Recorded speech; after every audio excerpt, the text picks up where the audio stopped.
Assalamualaikum warahmatullahi wabarakatuh. Selamat datang di Paramedis TV, sebuah channel yang fokus membahas masalah kesehatan. Pada kesempatan kali ini saya sudah menyiapkan gambar penampang saluran perkemihan, saluran kencing, dan kita akan belajar lebih dalam tentang batu saluran kemih. Oke, kalau kita sudah membahas masalah batu saluran kemih atau batu ginjal, biasanya kita akan bertanya bagaimana solusi untuk mengatasi batu tersebut. Tapi sebelum kita jauh lebih dalam membahas tentang cara mengatasinya, terlebih dahulu kita harus berkenalan dulu dengan sistem perkemihan yang sudah saya buat ini. Yang pertama, kita mulai dari gambar nomor 1. Ini adalah sebuah gambar penampang ginjal, di mana di sini ada rongga ginjal yang berfungsi untuk menampung air kencing. Darah yang ada di dalam tubuh kita disaring oleh ginjal, kemudian ditampung di dalam rongga air kencing atau pelvis. Nah, disinilah rongga penampung urin pertama. Kalau kita sering menahan air kencing, kemudian banyak minum-minuman yang banyak mengandung zat kapur, kalsium, vitamin C, maka di sini akan terjadi sebuah endapan batu yang berada di ginjal, biasa disebut dengan istilah batu ginjal. Kemudian apabila batu yang berada di ginjal turun ke saluran yang ada di bawahnya, ini adalah saluran yang kedua, disebut dengan ureter, maka batu ginjal berubah nama menjadi batu ureter karena letaknya sudah berada di saluran ureter. Besar saluran ureter ini hanya sebesar selang infus. Jadi kalau batu ukuran kecil kurang dari setengah senti, batu akan mampu melewati saluran ureter dengan mudah lalu masuk ke kandung kencing. Tapi kalau batunya ukurannya besar, dia bisa tertahan. Nah, ketika tertahan di sini terjadi gesekan antara batu dengan ureter, biasanya bisa menimbulkan rasa nyeri yang hebat. Kadang-kadang bisa sampai air kencingnya berdarah. Nah, itu yang sangat merepotkan kalau batunya di posisinya di sini. Kemudian kalau batu sudah turun ke bawah, di sini ada tampungan air kencing yang terakhir, terminal yang terakhir biasa kita sebut dengan kandung kencing. Di sini juga bisa terjadi sebuah endapan kalau kita sering menahan air kencing ya. Nah, endapan batu yang di sini biasanya lebih dikenal dengan istilah batu kandung kencing. Oke, itulah tadi fungsi dari setiap organ ini, kemudian nama dari setiap batu yang ada di saluran-salurannya. Kemudian kenapa sih batu itu bisa terbentuk, teman-teman? Bagaimana batu ini bisa timbul di dalam saluran kencing? Oke, kita akan bahas. Batu ini bisa muncul karena adanya endapan, karena adanya molekul-molekul atau ion-ion yang terkandung di dalam air, kemudian perikatan. Batu itu terdiri dari dua jenis. Yang pertama biasanya batu kalsium oksalat, itu biasanya terbentuk dari campuran kalsium dengan vitamin C.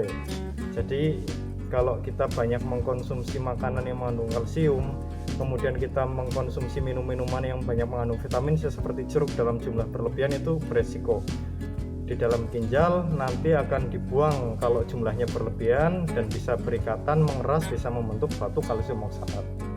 Kemudian yang jenis kedua adalah batu asam urat. Asam urat juga bisa membentuk batu. Bedanya kalau batu kalsium oksalat itu hanya bisa dilihat dengan rongsen, dan USG. Tapi kalau batu asam urat nggak bisa kita lihat dengan rongsen, harus kita gunakan alat USG. Alat-alat untuk mendeteksi batu biasanya kita sering gunakan rongsen, USG, CT scan, MRI, dan lain-lain. Tapi yang paling sering adalah rongsen dan USG, itu adalah langkah awal. Jadi untuk kita bisa mengetahui solusi apa yang akan kita gunakan untuk mengatasi sebuah batu, yang pertama kita harus tahu dulu letak batu itu berada. Apakah batunya ada di ginjal, di ureter, atau di kandung kencing.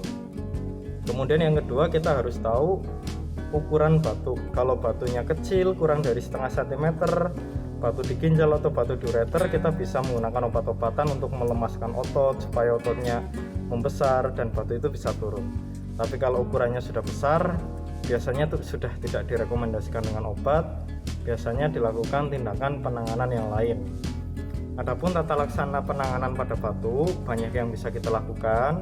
Kalau pada zaman dahulu biasanya kita lebih cenderung menggunakan sistem pembedahan atau sistem operasi.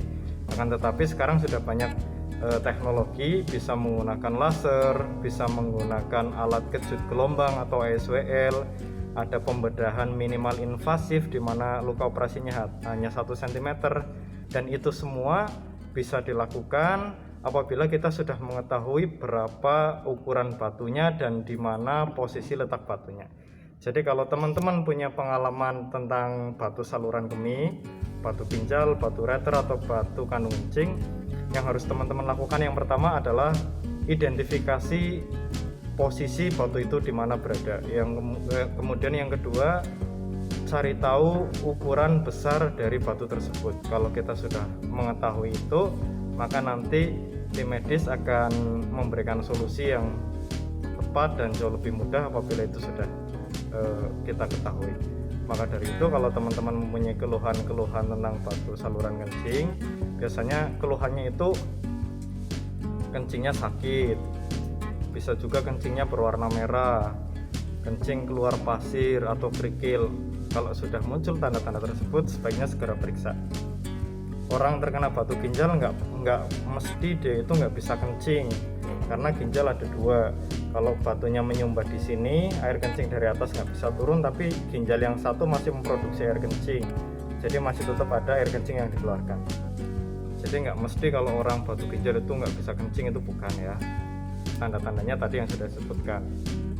Oke, kalau teman-teman mempunyai keluhan tersebut, silakan langsung menghubungi tim medis dan mudah-mudahan masalah itu bisa segera diselesaikan. Oke, terima kasih teman-teman, itu video yang bisa saya sampaikan pada kesempatan kali ini. Mudah-mudahan informasi yang singkat ini bermanfaat. Bila kalian merasa informasi ini penting, silakan bagikan video ini ke komunitas-komunitas kalian. Jangan lupa tinggalkan komentar di kolom komentar, dan terus dukung channel ini dengan cara tekan tombol subscribe. Oke, terima kasih teman-teman. Sekian, wassalamualaikum warahmatullahi wabarakatuh.